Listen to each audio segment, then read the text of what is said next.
ಈ 3 ಕಾಲ ರಾಯರ ಒಳಗಿರ್ತಕ್ಕಂಥ ಭಗವಂತನನ್ನು ಉಪಾಸನೆ ಮಾಡ್ತಕ್ಕಂಥ ಕಾಲ.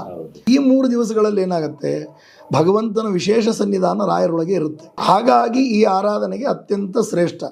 ಮಮ ಸಹ ಕುಟುಂಬಸ್ಯ ಸರ್ವತೋಮುಖ ಅಭಿವೃದ್ಧಿ ಸಿದ್ಧ್ಯರ್ಥಂ ಮಮ ಈಪ್ಸಿತ ಮನೋಕಾಮನ ಸಿದ್ಧಿಪೂರ್ವಕ ಶ್ರೀಮದ್ ರಾಘವೇಂದ್ರ ತೀರ್ಥ ಗುರುವಂತರ್ಗತ ಶ್ರೀ ಭಾರತೀರಮಣ ಮುಖ್ಯ ಪ್ರಾಣಾಂತರ್ಗತ ಸೀತಾಪದೇ ಶ್ರೀಮೂಲ ರಾಮಚಂದ್ರಸ್ಯ ಅನುಗ್ರಹ ಕಟಾಕ್ಷ ಸಿದ್ಧ್ಯರ್ಥಂ ಆರಾಧನಾ ಪರ್ವಕಾಲಾಂಗ ಯಥೋಚಿತ ಪ್ರದಕ್ಷಿಣ ನಮಸ್ಕಾರ ಸೇವಾಖ್ಯಂ ಸ್ವಗೃಹೇ ಕರಿಷ್ಯೆ. ಇಷ್ಟೇ ಇತ್ತು ಸಂಕಲ್ಪ. ಹುಣ್ಣಿಮೆ ಆದಮೇಲಿನ 2ನೇ ದಿವಸ ಅವತ್ತು ರಾಯರು ವೃಂದಾವನ ಪ್ರವೇಶ ಮಾಡಿದ ದಿವಸ ಅದು. ಹಾಗಾಗಿ ಅದಕ್ಕೆ ಮಧ್ಯಾರಾಧನೆ ಅಂತ ಕರೀತಾರೆ. ಅದರ ಹಿಂದಿನ ದಿವಸಕ್ಕೆ ಪೂರ್ವಾರಾಧನೆ ಅಂತ ಕರೀತಾರೆ. ಅದರ ಮುಂದಿನ ದಿವಸ ಅಂದರೆ ದ್ವಿತೀಯದ ಮುಂದಿನ ದಿವಸಕ್ಕೆ ಉತ್ತರಾರಾಧನೆ ಅಂತ ಕರೀತಾರೆ. ಈ ಪ್ರತಿಪದ ದಿವಸ ರಾಯರ ಪ್ರತೀಕ ಅಥವಾ ಫೋಟೋ ಅವ್ರ ಪಾದಕ್ಕೆ ಅದನ್ನು ಒಂದು ಜಾಗದೊಳಗೆ ಫುಲ್ ಶುದ್ಧಿ ಮಾಡಿ ಇಟ್ಟು, ಸಾಧ್ಯ ಆದರೆ 2 ತುಪ್ಪದ ದೀಪ ಹಚ್ಚಿಡಿ, ಇಲ್ಲ 1 ಎಳ್ಳೆಣ್ಣೆ ದೀಪ 1 ತುಪ್ಪದ ದೀಪ ಹಚ್ಚಿಟ್ಟು 2 ಕಾಯಿ ಕೈಯಲ್ಲಿ ಹಿಡ್ಕೊಂಡು ನಿಮ್ಮ ಕೋರಿಕೆಯನ್ನು ಪ್ರಾರ್ಥನೆ ಮಾಡಬೇಕು. ರಾಯರಲ್ಲಿ ಪ್ರಾರ್ಥನೆ ಮಾಡಿ ಆ ಫಲ ಸಮರ್ಪಣೆ ಮಾಡಿ 1 ಹೊತ್ತು 3 ಹೊತ್ತು ಇಲ್ಲ 2 ಹೊತ್ತು ರಾಯರಿಗೆ ಪ್ರದಕ್ಷಿಣೆ ಹಾಕಬೇಕು. ದೇವರೇ ಹೇಳಿರೋಂಗೆ ಶರೀರ ಮಾಧ್ಯಮಂ ಖಲು ಧರ್ಮ ಸಾಧನಂ, ಧರ್ಮ ಸಾಧನೆ ಮಾಡಲಿಕ್ಕೆ ಇರ್ತಕ್ಕಂಥ ಅತ್ಯಂತ ಅವಶ್ಯ ವಸ್ತು ದೇಹ. ಹಾಗಾಗಿ ದೇಹನೂ ಕಾಪಾಡಿಕೊಂಡು ಸೇವೆನೂ ಮಾಡಬೇಕು ಅನ್ನೋರಿಗೆ ಇದು ಅತ್ಯಂತ ಸುಲಭ ವಿಧಾನ. ನಾವು ಹಗಲಿಂದ ರಾತ್ರಿವರೆಗೂ ಬ್ಯುಸಿ, ನಮಗಾಗಲ್ಲ ಏನು ಈ ಥರದ ಸೇವೆ ಮಾಡಲಿಕ್ಕೆ ಆಗಲ್ಲ, ನಾವು ಮನೇಲಿ ಇರಲ್ಲ. ಹಿಂಗಿದ್ದಾಗ ಅದಕ್ಕೆ ಬೆಸ್ಟ್ ಉಪಾಯ ಏನು ಅಂದರೆ ರಾಯರ ನಾಮಸ್ಮರಣೆ. 3 ದಿವಸ ಶ್ರೀ ರಾಘವೇಂದ್ರಾಯ ನಮಃ. ಇದಕ್ಕೆ ಯಾವುದೇ ರೀತಿ ಸಲಕರಣೆಗಳ ಅಗತ್ಯ ಇಲ್ಲ. ನೀವು ಹೆಂಗೆ ನಿಮ್ಮ ತಂದೆ ತಾಯಿ ನೆನೆಸ್ತಿರತ್ತಾನೆ ಹಾಗೆ ರಾಯರು, ಅಪ್ಪ ಅಮ್ಮ ನೆನೆಸ್ತೀವಿ ತಾನೆ ನಾವು, ಹಾಗೆ ರಾಯರ. ವಿಭಿನ್ನವಾಗಿರುವಂಥ ಪಾಡ್ಕಾಸ್ಟ್ ಮುಖಾಂತರ ನಾವು ಇಲ್ಲಿ ರಾಯರ ಬಗ್ಗೆ, ಅವರ ಒಲುಮೆಗಳ ಬಗ್ಗೆ ಅಥವಾ ಅವರ ಪವಾಡಗಳ ಬಗ್ಗೆ, ಅವರು ಇತ್ತೀಚೆಗೆ ಅಂದರೆ ಈಗ ರಾಯರ ಭಕ್ತರ ಸಂಖ್ಯೆ ಎಷ್ಟಾಗಿದೆ ಅನ್ನೋದು ನಾವು ಒಂದ್ಸಲ ಮಂತ್ರಾಲಯಕ್ಕೆ ಹೋಗಿ ನೋಡಿದ್ರೆ ನಮ್ಗಲ್ಲಿ ಗೊತ್ತಾಗುತ್ತೆ. ಕಾಲಿಡೋದಕ್ಕೂ ಕೂಡ ಜಾಗ ಇಲ್ಲ. ಅಷ್ಟು ಜನಗಳು ರಾಯರನ್ನ ಅರಸಿಕೊಂಡು ಬರ್ತಾ ಇದ್ದಾರೆ. ಅವರೆಲ್ಲರೂ ಕೂಡ ರಾಯರ ಆಶೀರ್ವಾದ ಸಿಗ್ತಾ ಇದೆ ಅನ್ನೋದು ಕೂಡ ಇತ್ತೀಚಿನ ದಿನಮಾನದಲ್ಲಿ ನಮಗೆ ಗೊತ್ತಾಗ್ತಾ ಇದೆ. ಸೊ ಈಗ ಆರಾಧನೆಯ ಸಮಯ, ಈಗ ಆರಾಧನೆ ಬರ್ತಾ ಇದೆ. ಸೊ ಪ್ರತಿ ವರ್ಷ ನಮಗೆ ಆಗಸ್ಟ್ ತಿಂಗಳು ಬಂತು ಅಂತ ಹೇಳಿದ್ರೆ ಅಲ್ಲಿ ಆರಾಧನೆಯ ಸಂಭ್ರಮ ಇರುತ್ತೆ. ಆ ಸಂಭ್ರಮ 3-4 ದಿನ, 1 ವಾರಗಳ ಕಾಲ ಎಲ್ಲಾ ಮಠಗಳಲ್ಲೂ ನಡೆಯುತ್ತೆ. ನಮ್ಗೆ ಎಲ್ಲಿ ಹತ್ರ ಇದೆ ಅಲ್ಲಿಗೂ ಹೋಗ್ಬಹುದು, ಅಥವಾ ಮಂತ್ರಾಲಯಕ್ಕೂ ಕೂಡ ಹೋಗಿ ಬೃಂದಾವನಕ್ಕೆ 3 ಪ್ರದಕ್ಷಿಣೆಯನ್ನ ಹಾಕಿದ್ರೆ ಸಾಕು ರಾಯರ ಆಶೀರ್ವಾದ ಸಿಗುತ್ತೆ ಅಂತಾನು ಕೂಡ ಸುಮಾರು ಜನ ಹೇಳಿರೋದನ್ನ ನಾನು ಕೂಡ ಕೇಳಿಸ್ಕೊಂಡಿದ್ದೆ. ಆದ್ರೆ ಈ ಆರಾಧನೆಯಲ್ಲೂ ಕೂಡ ಸುಮಾರು ಸೇವಾ ಸಂಕಲ್ಪಗಳನ್ನ ಮಾಡಬಹುದು ಅಂತ ಕೇಳ್ಪಟ್ಟಿದ್ದೆ. ಈ ಸೇವಾ ಸಂಕಲ್ಪವನ್ನ ಹೇಗೆ ಮಾಡಬೇಕು? ಅಲ್ಲಿಗೆ ಹೋಗಿನೇ ಮಾಡಬೇಕಾ, ಅಥವಾ ಗುರುಗಳ ಮುಖಾಂತರ ಮಾಡಬೇಕಾ, ಅಥವಾ ನಾವೇ ಒಂದಿಷ್ಟು ಸೇವೆಯನ್ನ ಮಾಡಬಹುದಾ, ನಾವಿರುವಲ್ಲಿಂದನೇ ಮಾಡಬಹುದಾ ಅನ್ನೋದೇ ಇವತ್ತಿನ ಒಂದು ಪಾಡ್ಕಾಸ್ಟ್ನಲ್ಲಿ ನಾವು ಜನತೆಗೆ ತಿಳಿಸ್ಬೇಕಾಗಿರುವಂಥ ವಿಚಾರ ಅಂತ ಅನ್ಕೊಂಡಿದ್ದೀನಿ. ಇದ್ರ ಬಗ್ಗೆ ನೀವೇನು ಹೇಳ್ತೀರಿ? ಶ್ರೀ ಗುರುಭ್ಯೋ ನಮಃ. ಹರಿ ಓಂ. ಗುರು ಸಾರ್ವಭೌಮರ ಈ ಆರಾಧನಾ ವಿಶೇಷ ಅನ್ನೋದೇ ಒಂದು ಸಂಭ್ರಮದ ವಾತಾವರಣ. ನೀವು ಹೇಳಿದಾಗೆ 1 ದಿವಸದಿಂದ ಶುರು ಮಾಡಿಕೊಂಡು 10 ದಿವಸದವರೆಗೂ ಆರಾಧನೆ ಮಾಡ್ತಕ್ಕಂಥ ಜನಗಳು ಇದ್ದಾರೆ. ಅವರವರ ಶಕ್ತಿಯಾನುಸಾರ ಅಲ್ಲಿ ಒಂದು ವ್ಯವಸ್ಥೆ ಅನುಸಾರ ಮಾಡ್ತಾರೆ. ಅದೇ ಪ್ರಧಾನವಾಗಿ ಈ ಆರಾಧನೆ ಇರತಕ್ಕಂಥದ್ದು 3 ದಿವಸ. ಶ್ರಾವಣ ಮಾಸದ ಕೃಷ್ಣ ಪಕ್ಷದ ಪ್ರತಿಪದ, ದ್ವಿತೀಯ ಮತ್ತು ತೃತೀಯ, ಈ 3 ದಿವಸ. ಅದರಲ್ಲಿ ದ್ವಿತೀಯ ಅಂದರೆ ಹುಣ್ಣಿಮೆ ಆದಮೇಲಿನ 2ನೇ ದಿವಸ ಅವತ್ತು ರಾಯರು ವೃಂದಾವನ ಪ್ರವೇಶ ಮಾಡಿದ ದಿವಸ ಅದು. ಹಾಗಾಗಿ ಅದಕ್ಕೆ ಮಧ್ಯಾರಾಧನೆ ಅಂತ ಕರೀತಾರೆ. ಅದರ ಹಿಂದಿನ ದಿವಸಕ್ಕೆ ಪೂರ್ವಾರಾಧನೆ ಅಂತ ಕರೀತಾರೆ. ಅದರ ಮುಂದಿನ ದಿವಸ ಅಂದರೆ ದ್ವಿತೀಯದ ಮುಂದಿನ ದಿವಸಕ್ಕೆ ಉತ್ತರಾರಾಧನೆ ಅಂತ ಕರೀತಾರೆ. ಈ 3 ದಿವಸಗಳಲ್ಲಿ ರಾಯರ ಸನ್ನಿಧಾನ ಯಾವಾಗಲೂ ಜಾಗೃತವಾಗೇ ಇರುತ್ತೆ. ಆದರೆ ಆ ಆರಾಧನಾ ಕಾಲದೊಳಗೆ ಏನಾಗಿರುತ್ತೆ ಅಂದರೆ, ಈಗ ನೋಡಿ, ನಾವು ಒಬ್ಬ ಸಾಧಕರನ್ನು ನಾವು ಗುರುತು ಹಿಡಿಯೋದು ಅವರ ಸಾಧನೆಯ ಮುಖಾಂತರನೇ. ರಾಯರು ಆ ಸಾಧಕರಿಗೆಲ್ಲ ಅಗ್ರಗಣ್ಯರು. ಸಾಧಕರನ್ನು ರೆಡಿ ಮಾಡ್ತಕ್ಕಂಥ ಫ್ಯಾಕ್ಟ್ರಿ ರಾಯರು ಅಂದರೆ. ಯಾಕಂದರೆ ಈಗ ಭಾಳಷ್ಟು ಇತಿಹಾಸ ಇದೆ ಅದರ ಬಗ್ಗೆ. ರಾಯರ ಶರಣಾಗತಿಗೆ ಹೋಗಿ ಎಲ್ಲರೂ ಭಾಳ ದೊಡ್ಡ ಮಟ್ಟವನ್ನು ಏರ್ ಕೂತಂಥ ಒಂದು ಎಕ್ಸಾಂಪಲ್ ಭಾಳ ಇದೆ. ಅಂಥ ಸಾಧಕರ ಫ್ಯಾಕ್ಟ್ರಿಗೆ ನಾವು ಏನು ತಾನೇ ಕೊಡ್ಲಿಕ್ಕೆ ಸಾಧ್ಯ ಆಗಿಲ್ಲ, ಎಲ್ಲ ಅವ್ರ ಹತ್ರ ಇರುತ್ತೆ. ಈ 3 ದಿವಸಗಳಲ್ಲಿ ಏನಾಗುತ್ತೆ, ಅವರು ಒಳಗಿರ್ತಕ್ಕಂಥ ಭಗವಂತನ ಉಪಾಸನೆ ಮಾಡ್ತಕ್ಕಂಥ ಕಾಲ ಇದು. ಪ್ರತಿ ಈ 365 ದಿವಸದಲ್ಲಿ 362 ದಿವಸಗಳೇನಾಗಿರುತ್ತೆ, ನಾವು ರಾಯರನ್ನು ಉಪಾಸನೆ ಮಾಡಿರ್ತೀವಿ. ಈ 3 ಕಾಲ ರಾಯರ ಒಳಗಿರ್ತಕ್ಕಂಥ ಭಗವಂತನನ್ನು ಉಪಾಸನೆ ಮಾಡ್ತಕ್ಕಂಥ ಕಾಲ. ಯತಿಗಳಿಗೆ ಅವ್ರದ್ದೇ ಆದ ಒಂದು ಪ್ರತ್ಯೇಕ ವಿಧಾನಗಳಿರುತ್ತೆ. ಅವ್ರ ಆರಾಧನೆ ಮಾಡಲಿಕ್ಕಾಗಲಿ, ಅವ್ರ ವರ್ಧಂತಿ ಮಾಡಲಿಕ್ಕಾಗಲಿ, ನಿಮ್ಮ ಥರ ಹುಟ್ಟುಹಬ್ಬ ಮತ್ತು ಇತ್ಯಾದಿಗಳ ಆಚರಣೆ ಅವ್ರಿಗಿರಲ್ಲ. ಅವ್ರ ವ್ಯವಸ್ಥೆನೇ ಪ್ರತ್ಯೇಕ ಇರುತ್ತೆ. ಹಾಗಾಗಿ ಈ 3 ದಿವಸಗಳಲ್ಲಿ ಏನಾಗುತ್ತೆ, ಭಗವಂತನ ವಿಶೇಷ ಸನ್ನಿಧಾನ ರಾಯರೊಳಗೆ ಇರುತ್ತೆ. ರಾಯರಿಗಾಗಿ ನಾವು ಯಾವಾಗಲೂ ಏನು ಮಾಡ್ತೀವಿ ಅಂದರೆ, ನಮಗಾಗಿ ನಾವು ರಾಯರನ್ನು ಪೂಜೆ ಮಾಡ್ತೀವಿ. ಆದರೆ ಈ 3 ದಿವಸದಲ್ಲಿ ರಾಯರಿಗಾಗಿ ಭಗವಂತನ ಉಪಾಸನೆ ನಡೆಯುತ್ತೆ. ಹಾಗಾಗಿ ಈ ಆರಾಧನೆಗೆ ಅತ್ಯಂತ ಶ್ರೇಷ್ಠ. ಯಾಕೆಂದರೆ ಹಿಂದಿನ ಅವತಾರಗಳಲ್ಲಿ ಅವರು ತೋರಿಸಿರೋ ಹಾಗೆ ಅವರಿಗೋಸ್ಕರ ನರಸಿಂಹದೇವರು ಬಂದರು. ಈಗ ನರಸಿಂಹದೇವರು ಬಂದ ಅನ್ನೋ ಕಾರಣಕ್ಕೆ ನಾವು ರಾಯರಿಗೋಸ್ಕರ ನರಸಿಂಹದೇವ್ರನ್ನ ಉಪಾಸನೆ ಮಾಡಿದರೆ ಅಲ್ಲಿಗೆ ರಾಯರ ಪ್ರೀತರಾಗ್ತಾರೆ. ಕೃಷ್ಣನ ಉಪಾಸನೆ ಮಾಡಿದರೆ ವ್ಯಾಸರಾಜರ ಪ್ರೀತರಾಗ್ತಾರೆ. ರಾಮದೇವರ ಉಪಾಸನೆ ಮಾಡಿದರೆ ರಾಯರ ಪ್ರೀತರಾಗ್ತಾರೆ. ಹಾಗೆ ಈ ಚತುರ್ಮೂರ್ತಿಗಳು, ನಾನು ಹಿಂದಿನ ಪಾಡ್ಕಾಸ್ಟಲ್ಲಿ ಹೇಳಿದ್ದೆ, ರಾಮ ನರಹರಿ ಕೃಷ್ಣ ವೇದವ್ಯಾಸರಾಗಿ ಭಗವಂತ ರಾಯರ ವೃಂದಾವನದಲ್ಲಿ ವಾಸ ಮಾಡ್ತಾನೆ. ಅನಿರುದ್ಧ ಪ್ರದ್ಯುಮ್ನ ಸಂಕರ್ಷಣ ವಾಸುದೇವ ರೂಪದಿಂದನೂ ವೃಂದಾವನದಲ್ಲಿ ವಾಸ ಮಾಡ್ತಾನೆ. ಅದನ್ನು ಪ್ರತ್ಯಕ್ಷವಾಗಿ ಉಪಾಸನೆ ಮಾಡ್ತಕ್ಕಂಥ ಕಾಲ ಈ ಆರಾಧನೆ ಕಾಲ. ಈ ಕಾಲದೊಳಗೆ ಹೆಂಗಿರುತ್ತೆ ಅಂದರೆ, ಈಗ ಅದಕ್ಕೊಂದು ಒಳ್ಳೆ ಎಕ್ಸಾಂಪಲ್ ಕೊಡಬೇಕಂದ್ರೆ, ನೀವು ಪೂಜೆ ಕೂತಿರ್ತೀರ, ಆಯಿತಾ? ನೀವು ಪೂಜೆ ಕೂತಾಗ ಈ ಯಾರೋ ಒಬ್ರು ತಂದು 1000 ಹೂಗಳನ್ನು ನಿಮಗೆ ಕೊಟ್ಟರು, ಸಂದೀಪ್ ಅವರೇ ತಗೊಳ್ಳಿ ಈ ಹೂ ದೇವರಿಗೆ ಇರಿಸಿ ಅಂತ. ನಿಮ್ಗೆ ಎಷ್ಟು ಖುಷಿ ಆಗುತ್ತೆ? ಆನಂದ ಆಗತ್ತೆ ತಾನೆ? ಮತ್ತೆ ಈ 3 ದಿವಸ ರಾಯರು ತಾವು ಉಪಾಸನೆ ಕೂಡೋ ಕಾಲ ಇದು. ಅವ್ರ ಒಳಗಿರ್ತಕ್ಕಂಥ ಭಗವಂತನನ್ನು ಉಪಾಸನೆ ಮಾಡೋ ಕಾಲ. ಆಗ ನಾವು ಕೊಡ್ತಕ್ಕಂಥ ರಾಯರ ಸೇವಾ, ಮಾಡ್ತಕ್ಕಂಥ ರಾಯರ ಸೇವಾ, ಅದು ರಾಯರೊಳಗಿರೋ ಭಗವಂತನಿಗೆ ನೇರ ಸಮರ್ಪಣೆ ಆಗುತ್ತೆ. ಭಗವಂತ ನಮ್ಮನ್ನು ಕ್ರಾಸ್ ಚೆಕ್ ಮಾಡ್ತಿರ್ತಾನೆ. ನಾನು ನಿಮಗೆ ರಾಯರನ್ನು ಕೊಟ್ಟೆ, ನೀವು ರಾಯರಿಗೆ ಏನು ಮಾಡ್ತಾ ಇದ್ದೀರಾ, ಎಷ್ಟು ಬೆಲೆ ಕೊಡ್ತೀರಾ ರಾಯರಿಗೆ ಅಂತಂದು. ನಾವು ಕೊಡ್ತಕ್ಕಂಥ ಆ ಒಂದೇನು ಪುಷ್ಪಾಂಜಲಿ ಇದೆಯಲ್ಲ, ಆ ಪುಷ್ಪಾಂಜಲಿಯ ಕಾಲ ಈ 3 ದಿವಸ. ಹಾಗಾಗಿ ಈ 3 ದಿವಸಕ್ಕೆ ಇದು ಒಂಥರ ಕ್ರೌನ್ ಇದ್ದಂಗೆ. ಪ್ರತ್ಯೇಕ ಎಲ್ಲ ದಿವಸದಲ್ಲೂ ರಾಯರ ಸನ್ನಿಧಾನ ಪ್ರಚುರನೇ ಅವರ ಅನುಗ್ರಹ ಮಾಡ್ತಾರೆ. ಆದರೆ ಈ 3 ದಿವಸಗಳಲ್ಲಿ ಅದೊಂಥರ ಶಿರೋರತ್ನ ಇದ್ದಂಗೆ. ಹಾಗಾಗಿ ಈ ಆರಾಧನೆಗೆ ತೂಕ ಜಾಸ್ತಿ. ಇನ್ನು ನೀವು ಸೇವಾ ವಿಚಾರಕ್ಕೆ ನೀವು ಕೇಳಿದಾಗ, ಈ ಸೇವೆಗಳೊಳಗೆ ನೀವು ಹೇಳ್ದಂಗೆ ನಮಗೆ ಹತ್ತಿರ ಇರತಕ್ಕಂಥ ಮಠಗಳು ಅಥವಾ ಸಾಧ್ಯ ಇದ್ದವರು ಮಂತ್ರಾಲಯ ಇತ್ಯಾದಿಗಳಿಗೆಲ್ಲ ಹೋಗಿ ತಮ್ಮ ಕೈಲಾದ ಸೇವೆಯನ್ನು ಮಾಡ್ತಿರ್ತಾರೆ. ಆದರೆ ಈಗಿನ ಒಂದು ಕ್ರೌಡು ಅಥವಾ ಅಲ್ಲಿ ಒಂದು ವ್ಯವಸ್ಥೆ ಎಲ್ಲದನ್ನು ಮೇಂಟೈನ್ ಮಾಡಬೇಕಾದ್ರೆ ಅದು ಎಲ್ಲ ಈಗ ಮಂತ್ರಾಲಯ ಮಾತ್ರ ಅಲ್ಲ, ಎಲ್ಲ ಮಠಗಳು ಭಾಳ ಕ್ರೌಡ್ ಆಗಿದೆ ಈಗ. ಹಾಗಾಗಿ ಎಲ್ಲರಿಗೂ ಸರ್ತಿ ಸಾಲಲ್ಲಿ ಬಂದು ರಾಯರನ್ನ ದರ್ಶನ ಮಾಡುವಂಥ ಪ್ರಸಂಗ ಎಲ್ಲರಿಂದನೂ ಎಲ್ಲ ಮಠದಲ್ಲೂ ಈಗಾಗಲೇ ನಿರ್ಮಾಣ ಆಗಿ ಹೋಗಿದೆ. ಯಾಕಂದರೆ ರಾಯರು ಭಕ್ತರ ಸಂಖ್ಯೆ ಲಕ್ಷೋಪಾದಿಯಲ್ಲಿ ಅದು ಬೆಳಿತಾನೆ ಇದೆ. ಹಾಗಾಗಿ ನಾವು ಇದನ್ನು ಎಷ್ಟು ಅನುಕೂಲದಲ್ಲಿ ರಾಯರ ಸೇವೆ ಮಾಡ್ಲಿಕ್ಕೆ ಸಾಧ್ಯನೋ ಅಷ್ಟು ನಾವು ಮಾಡಿದಷ್ಟು ನಮಗೆ ಅನುಕೂಲ. ಈಗ ನಾವು ಮಂತ್ರಾಲಯಕ್ಕೆ ಹೋಗಿ ಮಾಡ್ತೀವಿ ಅಂದರೆ ಅಲ್ಲಿ ಒಂದು ನಮಸ್ಕಾರ ಹಾಕೋದು ಕೂಡ ಈಗಿನ ಕಾಲದೊಳಗೆ, ಈಗ ಆರಾಧನೆ ಕಾಲದಲ್ಲಂತೂ ಅದು ಕಷ್ಟ. ಯಾಕಂದರೆ ಎಷ್ಟೋ ಜನ ನೋಡಿ, ಈಗ ಎಲ್ಲರೂ ಒಂದೇ ಅವಸ್ಥೆಯಲ್ಲಿ ರಾಯರ ಹತ್ರ ಬಂದಿರಲ್ಲ, ಆಯಿತಾ?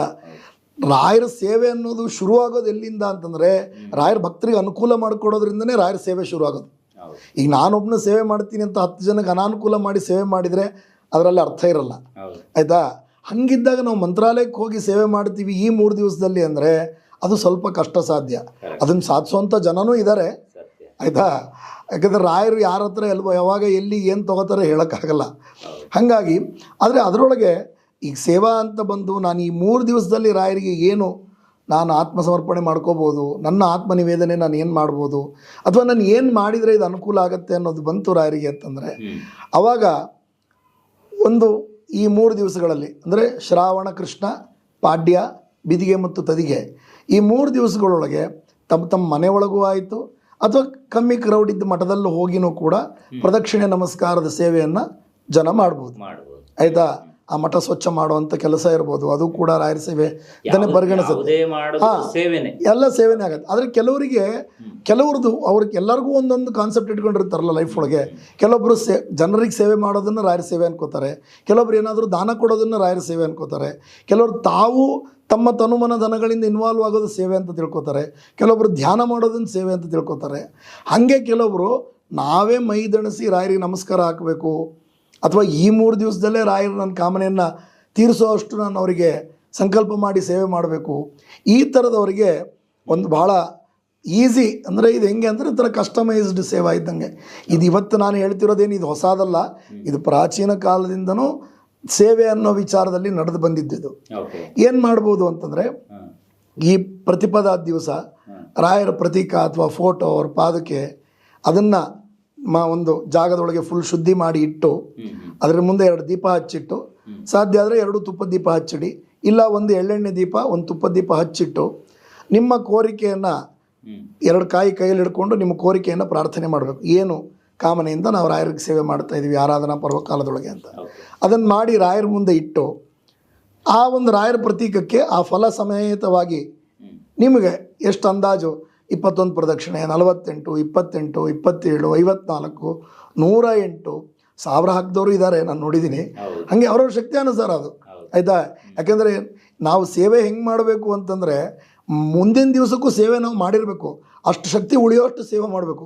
ಇವತ್ತು 1000 ನಮಸ್ಕಾರ ಹಾಕಿ ನಾಳೆ ಬೆಳಗ್ಗೆ ನಾವು ಎದ್ದೇಳಲೇ ಇಲ್ಲ ಅಂದರೆ ಆ ಸೇವಾ ಭಂಗ ಆಗೋಗ್ಬಿಡುತ್ತೆ. ಆ ಒಂದು ಏನು ಸಂಕಲ್ಪ ಮಾಡಿರ್ತೀವಿ ಅದು ಭಂಗ ಆಗೋಗುತ್ತೆ. ಆ ಕಾರಣಕ್ಕೆ ಅದನ್ನು ದೃಷ್ಟಿಯಲ್ಲಿ ಇಟ್ಕೊಂಡು ನೀವು ಆ ಸೇವಾ ಸಂಕಲ್ಪ ಮಾಡಿ 3 ದಿವಸ, ಕೆಲವೊಬ್ಬರು ತ್ರಿಕಾಲ ಮಾಡ್ತಾರೆ, ಬೆಳಗ್ಗೆ ಮಧ್ಯಾಹ್ನ ಸಾಯಂಕಾಲ 3 ಹೊತ್ತು ಪ್ರದಕ್ಷಿಣೆ ಹಾಕ್ತಾರೆ, ಕೆಲವೊಬ್ರು 2 ಹೊತ್ತು ಮಾಡ್ತಾರೆ. ಈ ಥರ ಸೇವೆ ಮಾಡೋರು ಇರ್ತಾರೆ. ಕೆಲವೊಬ್ರು ಇಲ್ಲ ಒಂದೇ ಹೊತ್ತು ಮಾಡ್ತೀವಿ, ಪ್ರತಿ ದಿವಸ ಮಾಡ್ತೀವಿ.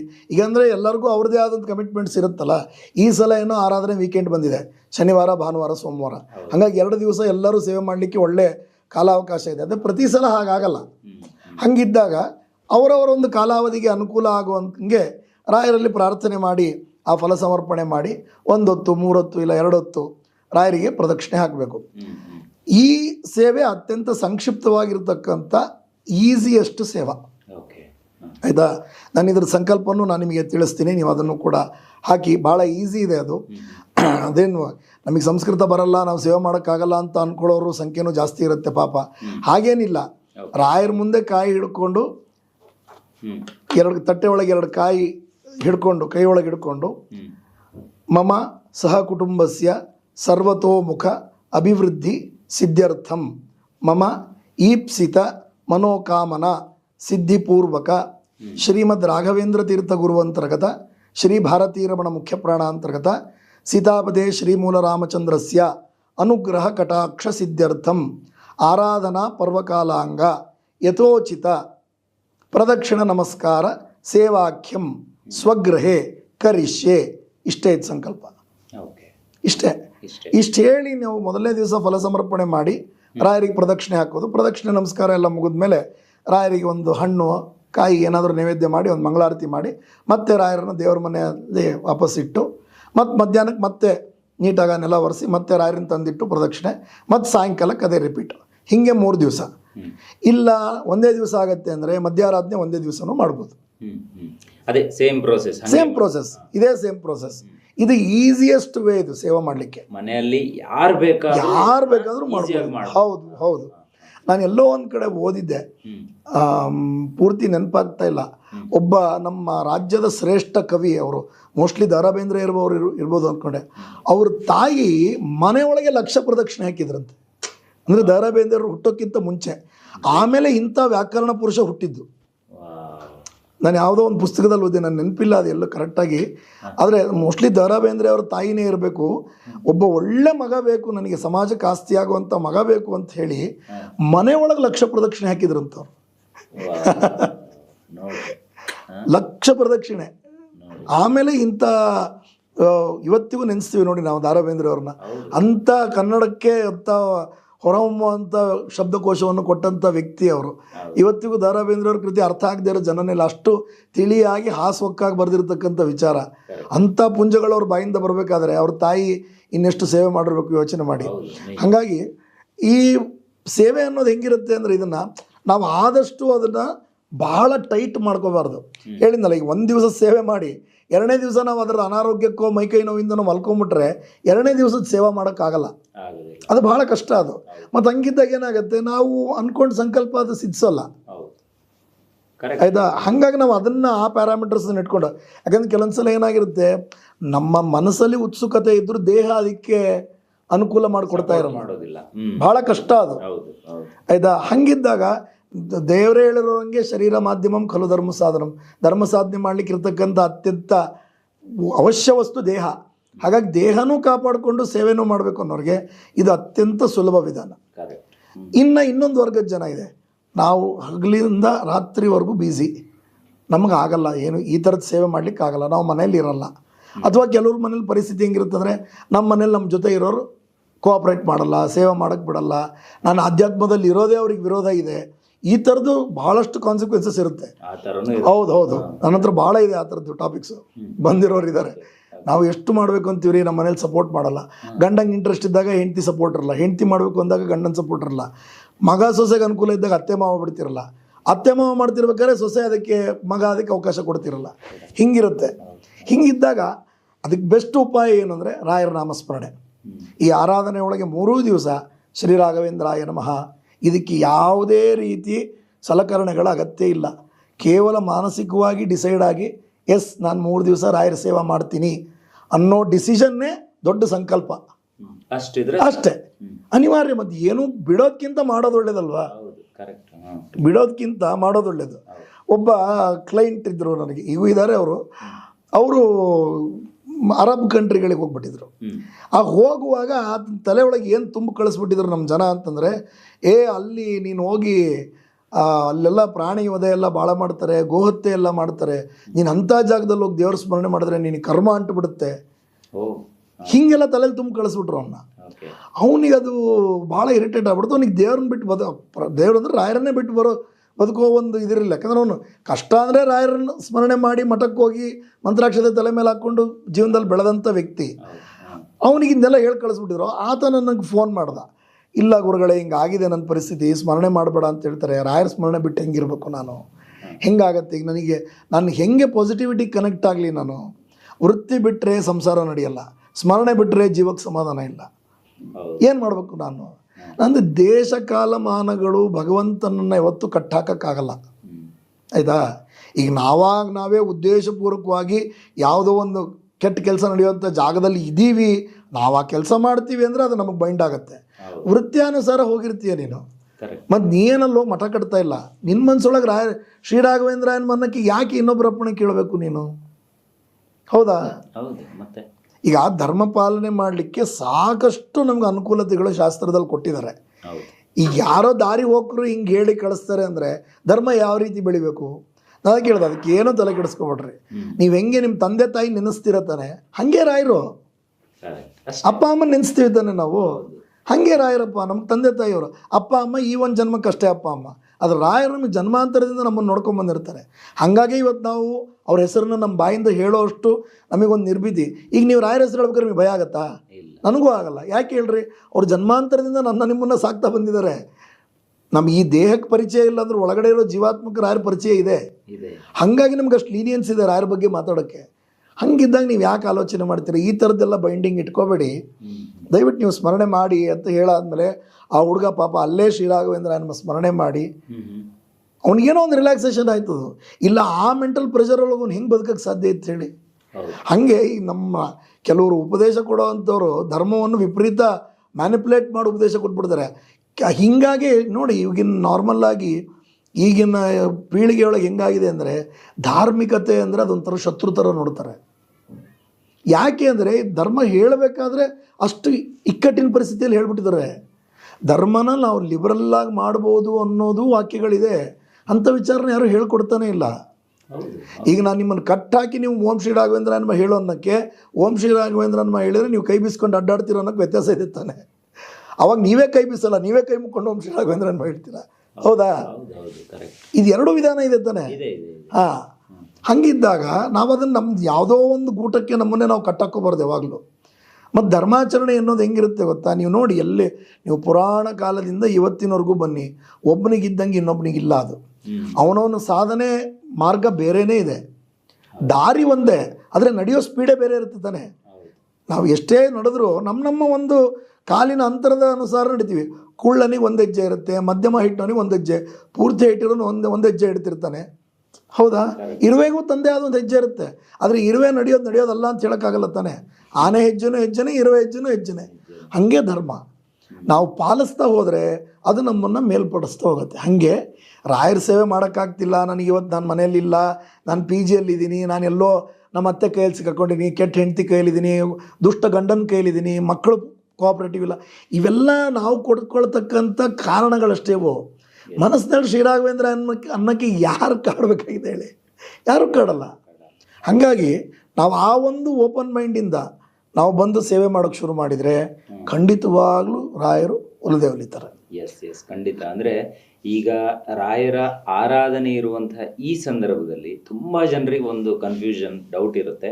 ನಾವು ಅಲ್ಲಿಗೆ ಹೋಗಿ ಸೇವೆ ಮಾಡಬೇಕಾ, ಅಥವಾ ನಮಗೆ ಮಂತ್ರಾಲಯಕ್ಕೆ ಹೋಗೋಕ್ಕಾಗಲಿಲ್ಲ, ನಾವು ಹೋಗ್ಬೇಕಿತ್ತು, ಅಲ್ಲಿ ಹೋಗಿದ್ರೇನೆ ನಂಗೆ ರಾಯರ ಆಶೀರ್ವಾದ ಸಿಗ್ತಾ ಇತ್ತು ಅಂತೆಲ್ಲ ಸ್ವಲ್ಪ ಡಿಪ್ರೆಷನ್ಗೆ ಹೋಗೋರು ಇದ್ದಾರೆ, ಒಳಗೊಳಗೆ ಕೊರಗೋರು ಕೂಡ ಇದ್ದಾರೆ. ಅಂಥವ್ರೆಲ್ಲರಿಗೂ ಕೂಡ ಒಂದು ರಿಲ್ಯಾಕ್ಸೇಷನ್ ಇದು, ಅಂದ್ರೆ ಒಂದು ರಿಲ್ಯಾಕ್ಸ್ ಆಗುವಂತಹ ಒಂದು ಅಲ್ಲ, ಇದು ಸತ್ಯ ಕೂಡ. ಈಗ ನೋಡಿ, ಇವತ್ತು ನಮಗೆ ಕನೆಕ್ಟಿವಿಟಿ ಇದೆ, ಮೀಡಿಯಾ ಇದೆ, ಎಲ್ಲ ಇದೆ, ಆಯ್ತಾ. ನಮ್ಮ ಪೂರ್ವಿಕರಿಗೆ ಎಲ್ಲಿತ್ತು, ರಾಯರ ವೃಂದಾವನ ಪ್ರವೇಶ ಮಾಡಿ 350 ವರ್ಷ ಚಿಲ್ಲರೆ ಆಯ್ತು. ಇಲ್ಲಿನಿಂದನೂ ರಾಯರು ಅನುಗ್ರಹ ಮಾಡ್ತಾನೆ ಬಂದಿದ್ದಾರೆ ತಾನೆ. ಅವ್ರಿಗೆಲ್ಲರಿಗೂ ಹೆಂಗ್ ಸಿಕ್ಕರು ಮತ್ತೆ ರಾಯರು? ಹೌದು, ಆಯ್ತಾ. ಎಲ್ಲೇ ಇರ್ಲಿ, ಹೇಗೆ ಅಲ್ಲಿಂದಾನೇ ಓಂ ಶ್ರೀ ರಾಘವೇಂದ್ರಾಯ ನಮಃ ಅಂತ ಹೇಳಿದ್ರು. ಹೌದೌದು, ಸತ್ಯ ಅದು. ನಾನು ಅದೇ ಹೇಳೋದು, ರಾಯರ ಸೇವೆ ಶುರು ಆಗೋದು ಎಲ್ಲಿಂದ ಅಂತಂದ್ರೆ ಮಾನಸಿಕವಾದ ಇನ್ವಾಲ್ವ್ಮೆಂಟ್ ಇಂದಾನೆ ಶುರು ಆಗೋದು. ಹಂಗಾಗಿ ತ್ರಿಕರಣ ಶುದ್ಧಿ ಅಂತ ಯಾಕೆ ಹೇಳ್ತಾರೆ ಅಂದ್ರೆ, ತ್ರಿಕರಣಗಳಂದ್ರೆ ಕಾಯಿಕ, ವಾಚಿಕ, ಮಾನಸಿಕ, ಆಯ್ತಾ. ನಾವು ಹೇಗ್ ನಡೀತೀವೋ, ನಾವು ಹೇಗ್ ನುಡಿತೀವೋ ಹಂಗೆ ನಮ್ಮ ಆಲೋಚನೆ ಇರಬೇಕು, ಹೇಗೆ ನುಡಿತೀವೋ ಹಂಗೆ ನಮ್ಮ ಕ್ರಿಯೆ ಇರಬೇಕು, ಹೌದಾ. ಹಾಗಾಗಿ ಈಗ ನಾವು ಅದನ್ನಿಂದನೇ ಶುರು ಮಾಡಿದರೆ ನೋಡಿ, ಒಬ್ಬೊಬ್ಬರಿಗೆ ಒಂದೊಂದು ಸಾರ್ಟ್ ಆಫ್ ಸೇವಾ ಇರುತ್ತೆ, ಆಯಿತಾ. ಮಾಡಿಲ್ಲ ಅನ್ನೋದಕ್ಕಿಂತ ಸ್ವಲ್ಪ ಮಾಡಿದ್ದೀವಿ ಅನ್ನೋದು ಒಳ್ಳೇದು ತಾನೆ. ಯಾಕೆಂದರೆ ನಮ್ಮ ಮನುಷ್ಯನ ಮನಸ್ಸು ಹೆಂಗಿರುತ್ತೆ ಅಂದರೆ, ಮಾಡ್ತೀನಿ ಅನ್ನೋಕ್ಕಿಂತ ಬಿಡಕ್ಕೆ ನಾವು ಮಾರ್ಗ ಜಾಸ್ತಿ ಹುಡುಕ್ತೀವಿ. ನನ್ನ ಗುರುಗಳು ನನಗೆ ಹೇಳಿದ ಮಾತು ಅದು. ನೀ ಇವತ್ತು ಜಪ ಮಾಡಲಿಲ್ಲ ಅಂತಂದರೆ, ನೀ ಯಾಕೆ ಮಾಡಲಿಲ್ಲ ಅಂದರೆ 10 ಕಾರಣ ಕೊಡ್ತೀಯ. ಕಾಲೇಜ್ ಇತ್ತು, ಅಪ್ಪ ಅಮ್ಮ ಬಿಡಲಿಲ್ಲ, ಊಟ ಮಾಡಿಬಿಟ್ಟಿದ್ದೆ, ನನಗೆ ಹಸಿವು ತಡೆಯೋಕ್ಕಾಗಲಿಲ್ಲ, ನಿದ್ದೆ ಬಂದಿತ್ತು. ಸರಿ, ಇಷ್ಟೆಲ್ಲ ಮಾಡೋಕ್ಕೇನು ದಾರಿ ಇದೆ ಅಂತ ಹುಡುಕು ನೋಡೋಣ ಒಂದ್ಸಲ. ನಮಗೆ ಸಿಗೋದೇ ಇಲ್ಲ ಅದು. ಯಾಕೆಂದರೆ ನಮ್ಮ ಕರ್ಮ ಹೆಂಗಿರುತ್ತೆ ಅಂದರೆ, ನಮ್ಮನ್ನು ಧರ್ಮಾಚರಣೆಯಿಂದ, ಪಾಸಿಟಿವಿಟಿಯಿಂದ ದೂರ ತಳ್ತಾ ಇರ್ತದೆ. ನಾವು ಪ್ರಯತ್ನ ಪಟ್ಟು ಸಣ್ಣದಾಗಿ ಶುರು ಮಾಡಿದರೆ ಅದು ಖಂಡಿತವಾಗ್ಲೂ ಫಲ ಕೊಡುತ್ತೆ. ಖಂಡಿತ. ಅಟೆಂಪ್ಟ್ ಅನ್ನೋದು ಇಂಪಾರ್ಟೆಂಟ್ ಅಲ್ವಾ? ಹೌದು. ಈ ಒಂದು ಸಂದರ್ಭದಲ್ಲಿ ನಿಮಗೆ ಇರುವಂಥ ಕನ್ಫ್ಯೂಷನ್ಸನ್ನು ನಾವು ಹೊರ ಹಾಕಿದ್ದೀವಿ ಅಂತ ಅಂದ್ಕೊತೀನಿ. ಯಾಕಂದರೆ ತುಂಬ ಜನ ಹೇಳ್ತಾರೆ, ಗುರುಗಳ ಆಶೀರ್ವಾದ ತಗೋಬೇಕಾ, ಅಥವಾ ನಾವು ಮಂತ್ರಾಲಯಕ್ಕೆ ಹೋಗಬೇಕಾ, ನಾವು ಇರುವಲ್ಲಿಂದನೇ ಇದನ್ನು ಮಾಡ್ಬೋದಾ, ಸೇವೆ ಅಂದರೆ ಏನು, ಇದ್ರ ಬಗ್ಗೆಲ್ಲ ಕ್ಲಾರಿಟಿನೇ ಇರಲಿಲ್ಲ. ಇವತ್ತಿನ ಎಪಿಸೋಡಲ್ಲಿ ಅದ್ರ ಬಗ್ಗೆ ಒಂದು ಕ್ಲಾರಿಟಿ ಸಿಕ್ತು. ಈಗ ಗೊತ್ತಾಯಿತು ಅಂತ ಅಂದ್ಕೊತೀನಿ. ಸೇವೆ ಅಂತ ಹೇಳಿದ್ರೆ ಎಲ್ಲವೂ ಕೂಡ ಸೇವೆನೇ. ನೀವು ಮಠಕ್ಕೆ ಹೋಗಿ ಒಂದು ಪಾತ್ರೆಯನ್ನು ಎತ್ತಿಟ್ರು ಕೂಡ ಸೇವೆ ಆಗುತ್ತೆ, ಅಥವಾ ನಿಮ್ಮ ಮನೆಯಲ್ಲಿ ಇದ್ದುಕೊಂಡು ರಾಯರ ಸ್ಮರಣಿಕೆಯಲ್ಲಿ ನೀವು ಕಾಲ ಕಳೆದ್ರೂ ಕೂಡ ಅದು ಕೂಡ ಸೇವೆ ಆಗುತ್ತೆ. ಅದನ್ನ ಶುದ್ಧ ಮನಸ್ಸಿಂದ ಮಾಡಿ, ಒಳ್ಳೆ ಮನಸ್ಸಿಂದ ಮಾಡಿ, ಖಂಡಿತವಾಗಿಯೂ ರಾಯರು ನಿಮ್ಮ ಜೊತೆಗೆ ಇರ್ತಾರೆ. ಇದು ಇವತ್ತಿನ ಎಪಿಸೋಡ್ ಅಂತ ಹೇಳೋಕೆ ಇಷ್ಟಪಡ್ತೀನಿ. ಗುರುಗಳೇ,